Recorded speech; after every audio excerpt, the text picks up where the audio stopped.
જોઈને જ ખાવાનું મન થઈ જાય છે હે ને। તો આ મીઠાઈ ના કેક છે, ના પુડિંગ છે કે આઈસ્ક્રીમ, ગુલ્ફી કશું જ નથી, પણ એક બંગાળી એવી સ્વીટ જેને આપણે ભાપાડોઈ, ભાપ એટલે વરાળમાં પાકેલું દહીં, તો ભાપાડોઈ આ ખૂબ જ સરસ ટેસ્ટી એવી મીઠાઈ બને છે।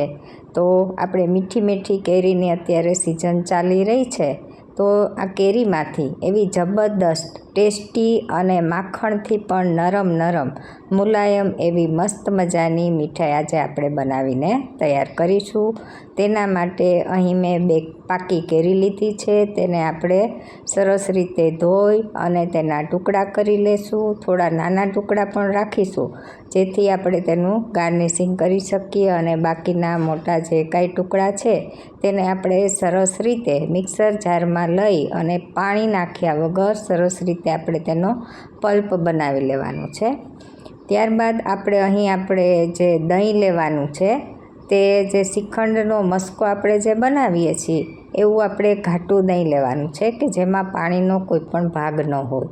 તો અહીં હું તમને નીચે ડિસ્ક્રિપ્શનમાં તેની લિંક આપી દઈશ કે આ દહીં કેવી રીતે બનાવવું, કેમ કે મેં શ્રીખંડની રેસીપી અગાઉ આપેલી છે, એ જ પ્રમાણે આ દહીં આપણે બનાવીને લેવાનું છે। તો તમે આ રીતે શ્રીખંડ પણ ઘરે ખૂબ જ સરસ રીતે બનાવી અને તૈયાર કરી શકો છો।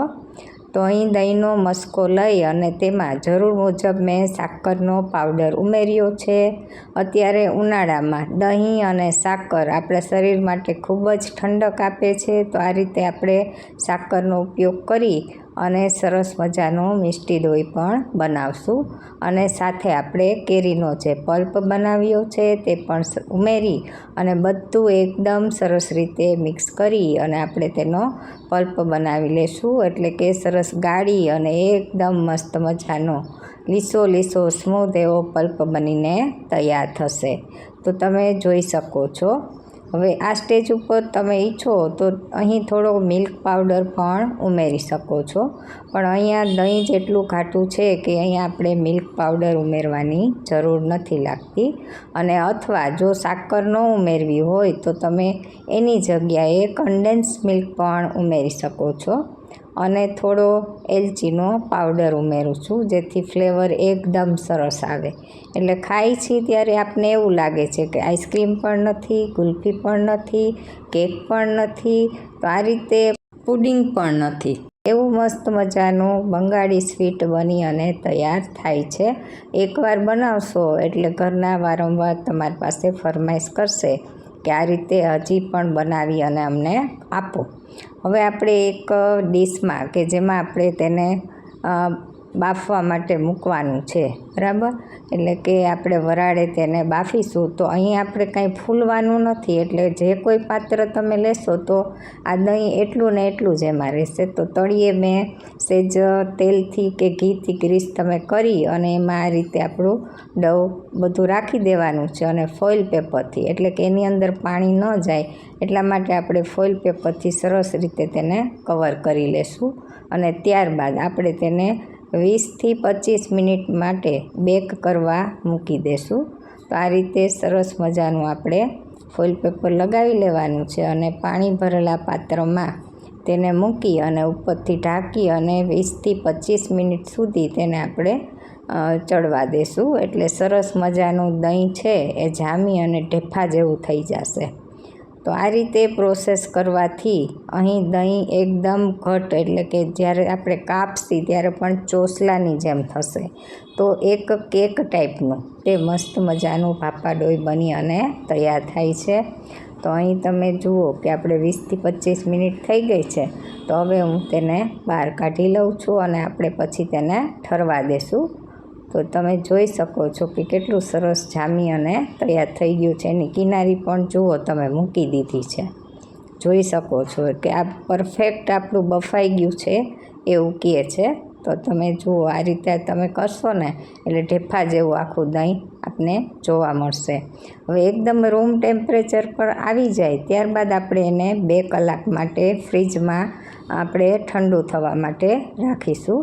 અને ફ્રીજમાં ઠંડુ થઈ જાય ત્યારબાદ આ રીતે કોઈ પણ પ્લેટમાં લઈ અને આપણે તેને અનમોલ્ડ કરી દઈશું. એટલે આખું ઢેફા જેવું જ એકદમ મસ્ત મજાનું ક્રીમી મલાઈદાર આપણું નરમ એવું ભાપા ડોઈ બની અને તૈયાર છે. તમે જુઓ આ રીતે જ્યારે આપણે કટકા કરીએ છીએ એટલે બાળકોને અત્યારે કેરીની સિઝનમાં અથવા ગમે ત્યારે તમે આ ભાપા ડોઈની કેકની જેમ તમે એનો હેપી બર્થડે હોય ને તો મેંદાની કેક ખવડાવવી એના બદલે આ રીતે આપણે જો કેક બનાવીએ તો આપને નુકસાન પણ નથી કરતી અને આપણા સ્વાસ્થ્ય માટે પણ સારું છે.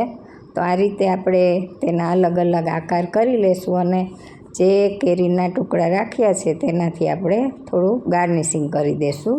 તો ફરતી બાજુ આ રીતે નાના ટુકડાથી આખે જે ભાપા ડોઈનો શેપ છે એટલે આમ તો તમે જુઓ કે ને કેક જેવો જ આખું ડેકોરેશન બની અને તૈયાર થાય છે. તો આ રીતે બધા ટુકડાથી એને નાના ટુકડાથી ગાર્નિશિંગ કરી લઈએ. ત્યારબાદ આપણે પિસ્તાની કતરણ ઝીણી કાપી અને તેનો પણ આપણે ડેકોરેશનમાં ઉપયોગ કરીશું. તો હવે અંદરની બાજુ આ રીતે પિસ્તાનો જે કતરણ છે એનું આપણે ડેકોરેશન કરીશું. એટલે એનો કલર જુઓ આખું બેઝ છે એ લાઇટ ક્રીમ છે, ઉપર ઓરેન્જ કલર, પછી ગ્રીન કલર અને થોડી ગુલાબની પાંદડીઓ હતી એને મેં સૂકવી અને તેનો પણ ઝીણો પાવડર કરી અને આ રીતે ડેકોરેશનમાં ઉપયોગ કર્યો છે. તો એનો દેખાવ એટલો સરસ આવી રહ્યો છે, ખૂબ જ સરસ લાગતી આ સ્વીટ અને ખાઈ છીએ ઠંડી ખાઈ છીએ ત્યારે એટલી મજા આવે છે કે ન પૂછો વાત. અને બધું આપણે જાણે આઈસ્ક્રીમ ખાય કે ગુલ્ફી ખાય બધા ટેસ્ટ તમને એક જ મીઠાઈમાં. તો મસ્ત મજાની આપણી ભાપા ડોઈ બની અને તૈયાર છે. તો ચાલો વિડીયો ગમ્યો હોય તો લાઈક શેર ને સબસ્ક્રાઈબ કરવાનું ભૂલતા નહીં. વિડીયો જોવા બદલ આભાર. અને ખૂબ જ સરસ રીતે બની અને ભાપા ડોઈ તૈયાર થઈ જાય છે. તો એકવાર ચોક્કસથી ટ્રાય કરજો.